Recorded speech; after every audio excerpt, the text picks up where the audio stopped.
Apa yang Anda pikirkan ketika mendengar kata Yunani kuno? Anda mungkin membayangkan patung-patung marmer putih yang sempurna, para filsuf berjubah yang berdebat tentang makna kehidupan, demokrasi, olimpiade. Bagaimana jika saya katakan mereka juga memiliki komputer?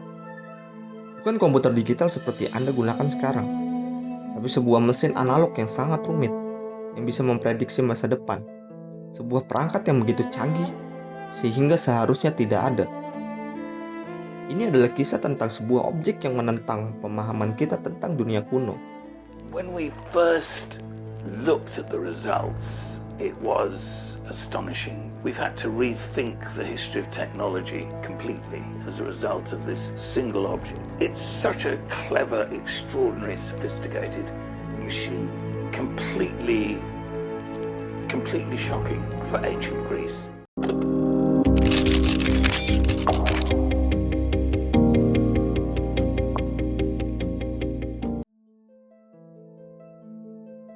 Kisah kita dimulai secara kebetulan.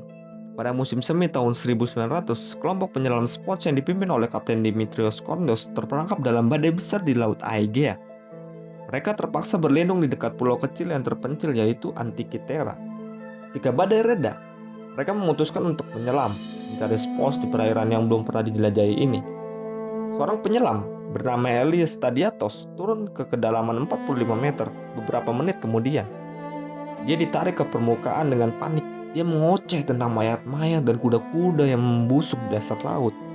Kapten Kondos mengira penyelamnya mengalami narkopsis, halusinasi bawah air. Dia menyelam sendiri untuk memeriksanya. Apa yang dia temukan bukanlah mayat, tapi patung-patung perunggu dan marmer yang menakjubkan. Mereka telah menemukan bangkai kapal Romawi kuno yang syarat dengan harta karun. Selama berbulan-bulan, mereka bekerja keras mengangkat artefak-artefak ini, patung-patung yang indah, dan satu benda aneh. Di antara mahakarya seni yang tak ternilai harganya, ada gumpalan perunggu seukuran kotak sepatu. Benda itu berkarat parah, menyatu dengan batu dan cangkang kerang. Benda itu dianggap sebagai sampah rampasan kapal. Benda itu dibawa ke Museum Arkeologi Nasional di Athena, dan dilupakan hingga 2 tahun kemudian. Seorang arkeolog bernama Valerius Thais memperhatikan sesuatu yang aneh. Saat gumpalan itu mulai mengering dan retak, Thais melihat sesuatu di dalamnya, sesuatu yang mustahil, sebuah roda gigi. Dia lalu mempublikasikan temuannya, berspekulasi bahwa ini mungkin semacam jam astronomi, dan dia diejek. Para ahli sejarah menertawakannya. Mesin dengan roda gigi yang rumit dari zaman Yunani kuno tidak mungkin. Teknologi semacam itu baru ada 1000 tahun kemudian di Eropa abad pertengahan. Dan itu pasti hanya batu, atau mungkin artefak modern yang tidak sengaja jatuh ke bangkai kapal. Valerius Thais meninggal. Keyakinannya tidak pernah terbukti, dan gumpalan perunggu itu kembali tidur selama hampir 50 tahun.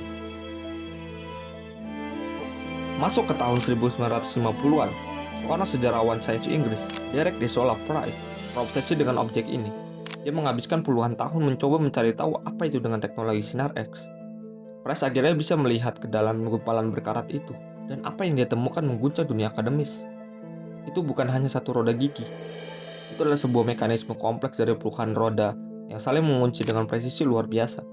Ini adalah mimpi buruk seorang insinyur.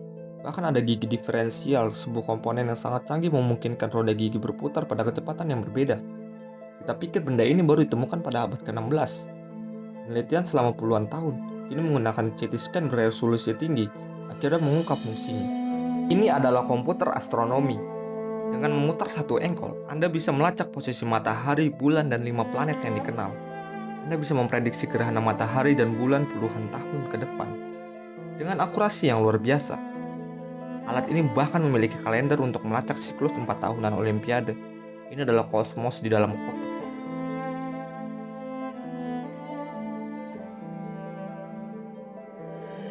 Dan inilah mengapa benda ini mengubah segalanya. Mekanisme ini dibuat sekitar tahun 150 sebelum Masehi. Teknologi yang setara tidak muncul lagi di planet ini selama 1500 tahun. Ini menciptakan sebuah paradoks. Ini membuktikan adanya tingkat kejeniusan teknis di dunia kuno yang kita kira tidak ada. Jadi siapa pembuatnya? Tidak tahu pasti. Nama Archimedes, jenius matematika terbesar zaman kuno, sering disebut.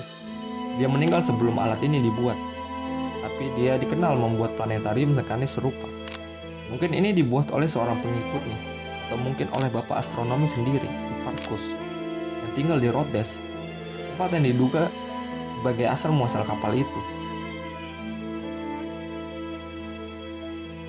Mekanisme Antikythera adalah satu-satunya yang selamat. Itu adalah artefak tunggal. Apakah ini satu-satunya yang pernah dibuat? Atau apakah ini contoh umum dari teknologi yang sekarang telah hilang selamanya, larut dalam sejarah?